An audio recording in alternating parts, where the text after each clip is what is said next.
We're now going to change gears a little bit and talk about Lewis acids and Lewis bases, which is actually another kind of acid-base theory. It's a little different from the Bronsted acids and bases we looked at in chapter 14, but there's a lot of cool things you can do with Lewis acids and bases that you wouldn't normally expect. Now, the picture of the molecule there is a compound called nickel bis dimethylglyoximate, and we'll talk about how to figure out this name in a later chapter. Don't worry. However, for us right now, the important part, the very middle atom, that's the nickel. And you have essentially two dimethylglyoxine molecules. Bis we'll see is a prefix for two. And so those molecules are kind of wrapped around there, the nickel. Now, a couple of things. You'll see here that there are some some single arrows. This is a special kind of a bond that happens in Lewis acids and Lewis bases. And so those arrows, those one-directional arrows, those are examples of Lewis acid, Lewis base interactions. At the very top and at the very bottom, those dotted lines, those are hydrogen bonds. The white hydrogens are connected in some way to the oxygens on the other molecule. That actually tends to stabilize this molecule, which is pretty cool. This nickel bis dimethylglyoximate compound is kind of cool, and you will be making it in lab. In the right-hand side are some pictures from some students from the last couple years. They're holding in their hands there either a test tube or a cylinder with this red compound. It's really a cool compound. You'll like it. But anyway, we will talk about this and make it in future lectures. But let's talk about Lewis acids and bases and how you can make these kind of compounds. So first of all, we have to talk about what a Lewis acid is and what a Lewis base is. And a Lewis acid is an electron pair acceptor. So it's an atom, usually a central atom, that has room for extra electrons. And boron, aluminum, gallium, sometimes beryllium, and lots of the metals, they have orbitals which are empty. And so if you have something with extra electrons, you can push them into one of these empty orbitals and make that happen.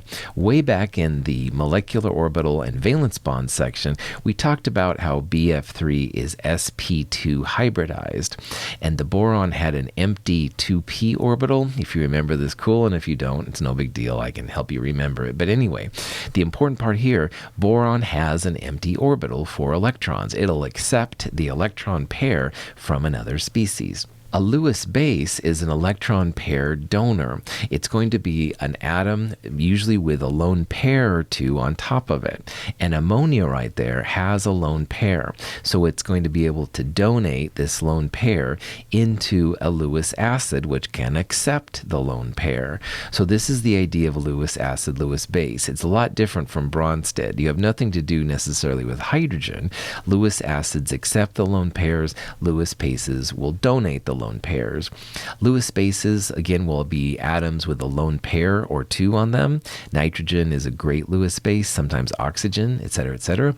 Lewis acids are usually boron, aluminum, gallium, or the transition metals. All of those have empty orbitals. Boron trifluoride is a Lewis acid because it has a deficiency of electrons. Ammonia acts as a Lewis base by donating its lone pair of electrons into BF3's vacant valence orbital. The product of this Lewis acid-base reaction is a single molecule with a new bond, called a coordinate covalent bond, because both the electrons for the bond come from only one species. In that nickel dimethylglyoximate molecule we looked at earlier, there were several examples of these arrows that were coming from one atom to the other.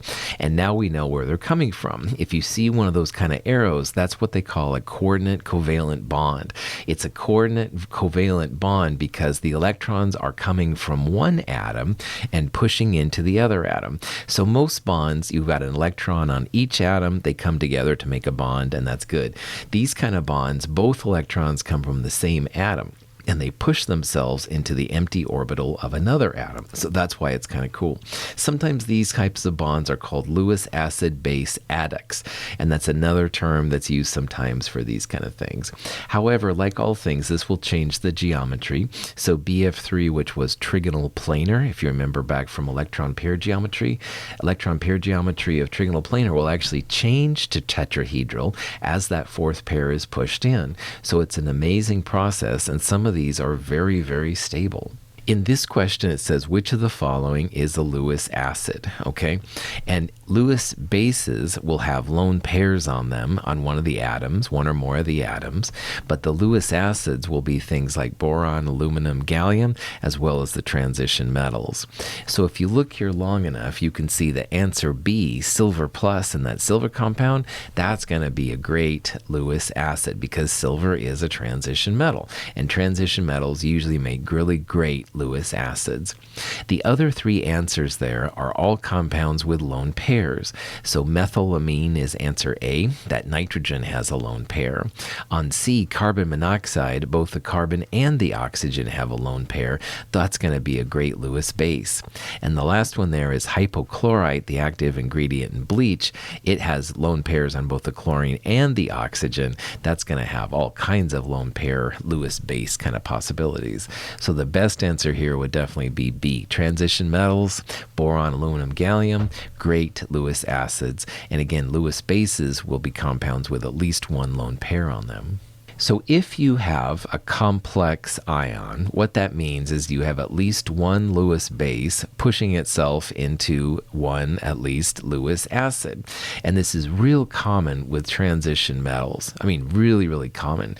You can argue that anytime a transition metal dissolves in water, waters kind of surround it.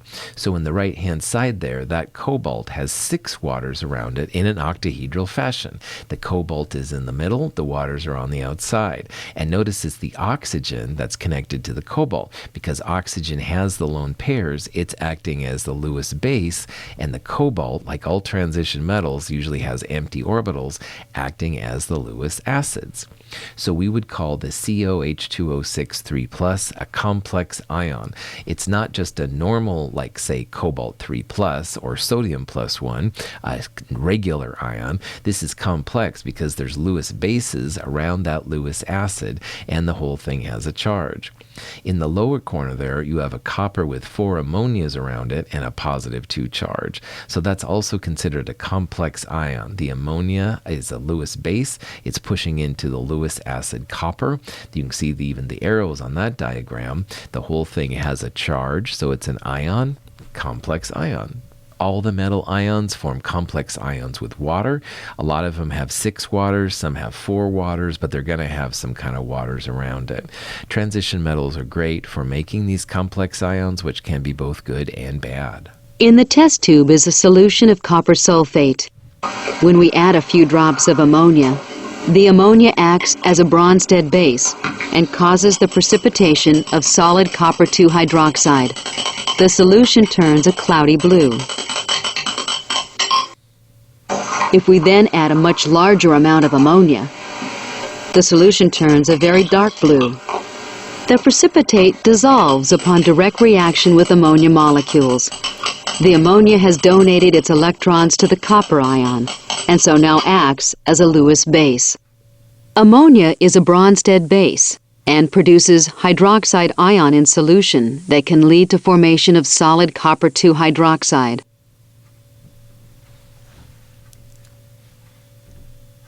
With additional ammonia, a Lewis acid-base reaction occurs. So imagine your boss says, hey, make me some copper 2 hydroxide, CuOH2. And you're like, no problem. Most hydroxides are insoluble, so that means they form solids. You'll start with just copper 2+ ions, add a little bit of ammonia, which is a source of hydroxide. No problem. You add a little bit, copper 2 hydroxide. Now in the lower left-hand picture, the lower copper, the lightest blue, that's copper ions. All right, and copper is pretty water soluble, no problem. And if you add a little bit of ammonia, you'll add some hydroxide, and that'll make the copper 2 hydroxide, which is kind of a light blue solid they showed there for a second. So you're like, hey, that's really cool, but I need all I can get from my boss. I'm going to add even more ammonia. So you add, and finally this dark blue stuff starts to appear. And you're like, what the? And on top of that, the dark blue is a solution. It's not a solid. Like all your solid goes goes away. And you're like, what the heck? And this happened to chemists so many times. It's not even funny. They'd think, if a little is good, a lot is better. So they'd start to make a compound and they'd add even more of one reactant and bam, something would happen. The solid would go away and they had these usually supercharged, supercolored solutions. Nobody knew what happened. So finally, long story short, they figured out this idea of complex ions. And what's happening here is the copper 2 plus reacts with a little bit of ammonia, which has a little bit of hydroxide, to make the insoluble copper 2 hydroxide, which is what you wanted.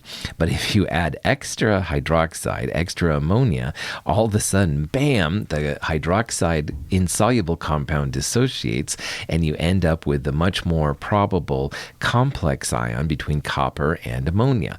It's a beautiful dark blue. I love the color of it. However, if you wanted to make this solid, that would be very frustrating. So this is the joy of complex ions. They haunted, especially inorganic chemists, for a long time. They're trying to make some kind of insoluble compound and they end up with some kind of wild colored solution, which wasn't what they wanted. It was very frustrating. But now we can figure out what's happening and control it appropriately. Oxygen binds weakly to the iron ion at the center of a heme group in the hemoglobin molecule. In an oxygen-poor area of the body, the O2 is easily removed. Carbon monoxide, in contrast, binds very tightly to the iron and is very difficult to remove. The presence of carbon monoxide makes it impossible for the blood to transport oxygen effectively. Since you've been watching this video, you have hopefully been breathing. And oxygen goes into our body and it connects to the iron in heme. And this is a Lewis base Lewis acid interaction. The oxygen has the lone pairs. The iron is a transition metal, so it's able to accept the lone pairs, no problem. And as this heme goes through your body and blood, the oxygen can be released to the areas that need it. And that's really good for their bodies. That's what makes us live, which is really cool. If you've ever been around carbon monoxide, be very careful because carbon monoxide holds on to the iron much tighter than the oxygen does. So while oxygen will bond and then it will release in our bodies, the carbon monoxide holds on so much tighter and it doesn't let go. So this is why when people accidentally or intentionally then end up ingesting CO, it kills them, all right? Because you can't get the oxygen transported to the body. It's a bad scene. So these are all, though, Lewis acid, Lewis base interactions, of course, some of them being very important. Stay away from carbon monoxide. Lewis acid and base theory helps to explain the amphoteric nature of some metals, especially metal hydroxides. Now, amphoteric just means that they can act as both an acid and a base depending on the situation. And we saw that water does this, so water can make hydronium. Water can also make hydroxide. And at equilibrium, at any temperature, you're going to have water making both. Well, it's more than just water. Aluminum hydroxide is a great example of this. Aluminum hydroxide can act as a classic base, a Bronsted base. It'll react with acid, H+, in a traditional acid-base reaction, making water and some kind of ionic salt. Here we're only looking at the aluminum 3+, but you could have the whole thing. This is aluminum hydroxide acting as a base. However, aluminum hydroxide can also act as a Lewis acid. It can actually take one more Lewis base, a hydroxide, and put it inside. So just like boron could take one more, aluminum can take one more too. So you end up making AlOH4 minus 1. This is an example of a Lewis acid behavior. So aluminum hydroxide is like water. It can be a base. That's what I would argue it mostly is. However, it can also act as a Lewis acid. So it's just kind of cool. Now, AlOH3 I wouldn't call a Bronsted acid, that there's not really a way to get the hydrogens off of the hydroxides. However, it does act as a Lewis acid, which has its own pH effects, which is kind of cool. This picture shows how this can work out. On the far left-hand side, this is aluminum 3+ by itself, all right? And aluminum 3+ is really soluble in water. And when they add just a little bit of ammonia, ammonia is a good source of hydroxide. So this white solid you see right there, that's AlOH3 solid. And then depending on what you do with it, it can act as an acid or a base. So on the top part up here, you're adding hydroxide. That's like aluminum hydroxide is going to be the Lewis acid. The hydroxide will force its way into the aluminum, but the solid disappears because most of these complex ions are water soluble. This is the AlOH4 minus 1 ion, and it's very water soluble. It looks like your stuff just disappears. The aluminum's still in there. It's just a complex ion, so that's why it doesn't look like anything happens. On the other hand, if you add hydrochloric acid right down here to the aluminum hydroxide, this will have aluminum hydroxide acting as a Bronsted base. You'll end up making water. The aluminum 3 plus will go off, so it can go both ways. This is the nature of amphoteric materials like water, like aluminum hydroxide, and several other kind of similar species.